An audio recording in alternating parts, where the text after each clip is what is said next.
Today we drive this, the Kia EV6 GT, the sister car to the EV6 GT line we drove a year ago.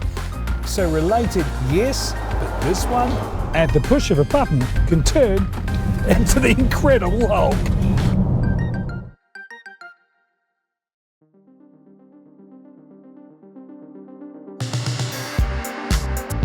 The EV6 is a regular sight on Auckland roads. It's roomy, it's comfortable, good looking, it has great range and fast charging.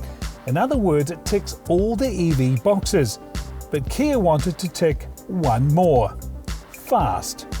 And this is the result, the Kia EV6 GT, and you have to look pretty hard to spot the differences. That rear wing's bigger, the light elements are now vertical, the wheels are bigger, and inside them the most obvious change, those bright green brake calipers.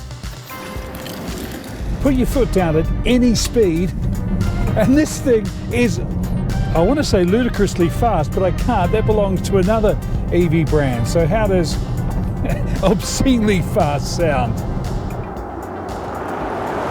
We've been talking about the GT for a year now, since we first drove the EV6. And they're planning an even faster one, a pure GT, 430 kilowatts, 3.5 seconds to 100 k's an hour. Now it's worth adding that the GT is developed with Rimac. This is what they do.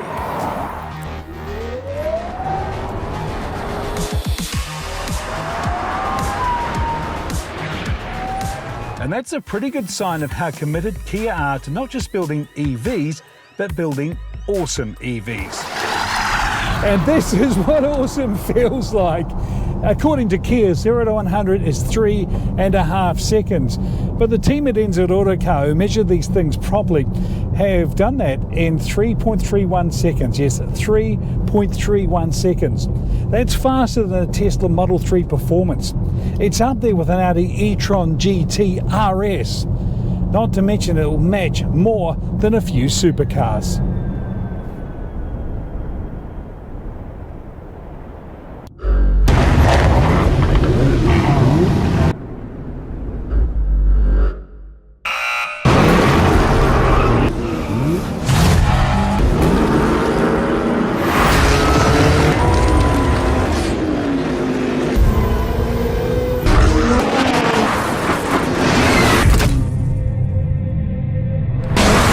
You know, you can watch all the videos, hear all the numbers, but sometimes it's really hard to illustrate how quick a car is. So Sian has joined us. Hey Sian. Hi. I'm going to give you the microphone, Sian, for your first experience.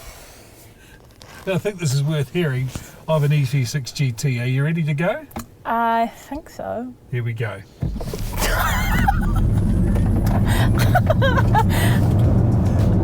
Thoughts? Yes, a bit quick. Probably good I had my sunglasses on because they flew off my head. Oh, brilliant.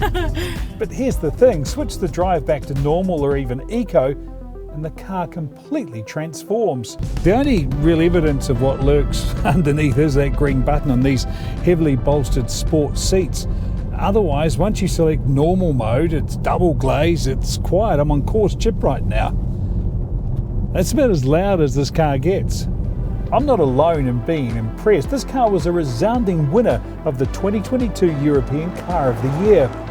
And sure, the GT loses a touch of the EV6's comfort due to the sport seats, but it keeps all those EV6 touches, the super touches, literally, like this touchscreen system that actually works.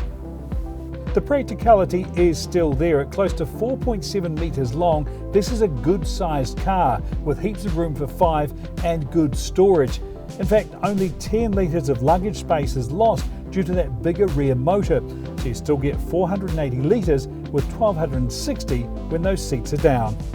And in the front, well, there's a little bit of space, 20 litres, but I've tested it. It's perfect for bringing the fish and chips home without sticking the car out.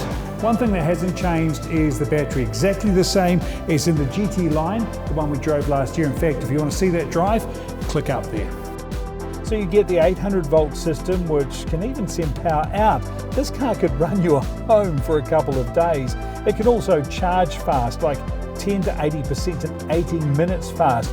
but because the battery hasn't been upgraded, that extra power does impact range with a WLTP figure of 425 kilometres.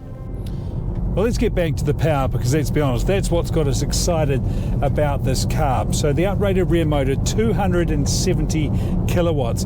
That gives a combined 430 kilowatts, 740 newtons. Now, by the way, in old imperial measurements, that's 575 brake horsepower. The GT rides lower and the suspension is uprated and adaptive too, depending on the drive modes. The Eco mode delivers about the same power, by the way, as the regular EV6, and with each push, it gets quicker. Before this green button unleashes all 430 kilowatts. A trick for beginners too, it's worth reaching under the dash and re-engaging traction control, because trust me, those four tyres struggle to put all that power onto the road. Of course, you can have the fun if you want to have it. Hey, speaking of fun too, there's a limited slip rear differential as well. It's electronic. It helps handling by putting power down. It also allows the GT to have a drift mode, which is not something to try on a public road, so here's what it looks like. How do we sum up the Kia EV6 GT? Well, let's start with the price. $139,990 at Giltrap Kia. For that, you get a car with a $100,000 interior. Performance-wise, this is a match for a $200,000, $300,000, $400,000 supercar, and I'm not exaggerating. Added to that, it's a supercar with a room for 5 and a 1.8-ton tow rating. What a contrast! In fact, you know what? All those flashes of lime green are so perfect for this car, because it really is the Incredible Hulk.